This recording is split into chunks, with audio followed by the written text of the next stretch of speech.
These are Armenian hand-tied wefts. These are my first time ever seeing these, and guys, I must say, I was gagged. But in a good way. They were amazing. So we installed about 5 rows of these wefts that my client brought in from her sister's hair company. The thing with Armenian hand-tied wefts is that each row is already pre-measured, if that makes sense. So they were already cut. Her sister measured her head before she came in. So this is my client's hair before we installed it. This is her hair air dried. So her hair is not necessarily straight, but it's not super curly either. And I was a little bit concerned about that, but it ended up working out in the end. You'll see later. Now, me and this client have tried curly hair from almost every brand you can think of.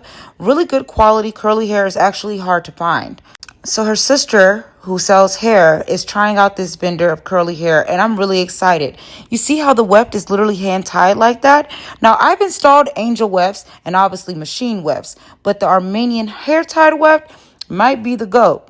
One of the things I noticed is how flat and versatile it is and lightweight on the hair, but each row has a lot of hair on it. I was telling her that normally for a machine weft, I would have to put 3 wefts on each row to match this type of density. And with this install, we only needed 1 weft per row. And I was shook. It was great. The hair loosened up its curl pattern once we wet it down, and it honestly blended flawlessly. Beaded row extensions might be one of my favorite methods to installing extensions, mainly because you can wash your hair and your scalp is free.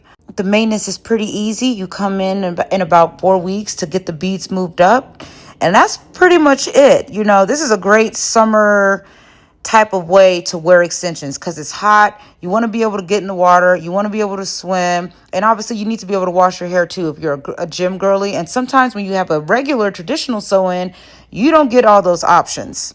So right here, I'm showing her where I wanted to add some face frame layers, but she kind of wanted to hold off because we were thinking of adding some K-tips in her crown because her sister gave her a bundle of just loose hair. So this isn't quite the finished look, but this is basically the finished look. She wears her hair wet styled. She doesn't get her hair straightened. She doesn't get it curled. We always do like a wet curly style on her installs. So yeah, if you're interested in something like this, let me know.